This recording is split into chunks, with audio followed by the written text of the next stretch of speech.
మద్య ఆదాయం ఉన్నవాళ్ళు నమిలే పొగాకు సిగరెట్లు ఎక్కువగా వాడుతున్నారు.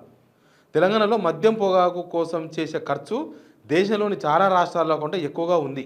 ఇది ప్రజల ఆరోగ్యానికి, రాష్ట్ర ఆర్థిక వ్యవస్థకు మంచిది కాదని నిపుణులు చెబుతున్నారు. ప్రజల ఆరోగ్యానికి మంచిది కాదు, రాష్ట్ర ఆర్థిక వ్యవస్థకు మంచిదే. ఎందుకంటే ప్రభుత్వం నడుపుతుందే దానిపైన.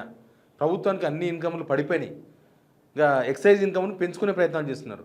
ఈ గవర్నమెంట్ వచ్చిన తర్వాత ఒక సపరేట్గా ఒక మంత్రుల సబ్ కమిటీ వేసిండ్రు బట్టి విక్రమార్క ఆధ్వర్యంలో. వాళ్ళు ఏంటంటే నెలకొకసారి మీటింగ్ అయ్యి మద్యం అమ్మకాలు ఎంత తక్కువ వచ్చినాయి, మద్యం ఇంకా ఎక్కువ అమ్మాలి కదా, మందు ఎక్కువ అమ్మితే కదా గవర్నమెంట్కి పైసలు వచ్చేది ఎట్లా అని మొన్న ప్లాన్ చేసి ఒకటి ప్లాన్ చేసిండ్రు. మొత్తం ఊరూరా ఈ బెల్ట్ షాపులు ఎత్తేస్తామన్నారు. ఎత్తేసిండ్రా వీళ్ళు? బెల్ట్ షాపులు ఎత్తేయలేదు.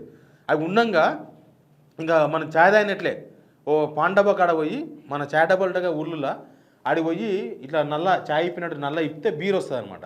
పొద్దుగా లేచి బీర్ తాగాలి. ఆ ప్లాన్ చేస్తుంది గవర్నమెంట్. ఇక వేరే వేరే రాష్ట్రాల్లో అయితే డోర్ డెలివరీ చేస్తున్నారు. రేపు మన రాష్ట్రంలో కూడా అట్లా వస్తుందో మనకు తెలియదు. ఇక దేశంలోనే జాతీయ సగటున 480 రూపాయలు ఖర్చు పెడితే మనం 3061 రూపాయలు ఖర్చు పెడుతున్నాం. పట్టణ ప్రాంతాల్లో కూడా ఈ ఖర్చు 2920 రూపాయలు ఉందంట. గ్రామీణ ప్రాంతాల్లో ఇంత, పట్టణాల్లో 2961 రూపాయలు. పట్టణాలు హైదరాబాద్తో కలుపుకొని పట్టణాలు అనుకుంటా మొత్తం. దేశంలో 3వ ప్లేస్ అంట ఇది. అంటే పల్లెల్లో మందు తాగే ప్లేస్లోనేమో ఫస్ట్ ప్లేస్లో ఉన్నాం, పట్టణాల్లో 3వ ప్లేస్లో ఉన్నాం. ఇక పల్లెల్లో స్థానిక మద్యం ఎక్కువగా వాడుతుండగా పట్టణాల్లో మంచి బ్రాండ్లను కోరుకుంటున్నారు. పొగాకు విషయానికి వస్తే గ్రామీణ ప్రాంతాల్లో సిగరెట్ల కోసం 415 రూపాయలు ఖర్చు చేస్తుంటాయి ఎవరి మనిషి తాగినోళ్ళు అంతా లెక్కేస్తేనే. ఇంకా పట్టణాల్లో సిగరెట్ల కోసం 624 రూపాయలు ఖర్చు పెడుతున్నారు. బీడీలు గుట్కాల వాడకం మాత్రం దేశంలోనే చాలా రాష్ట్రాల కంటే తక్కువగా ఉంది.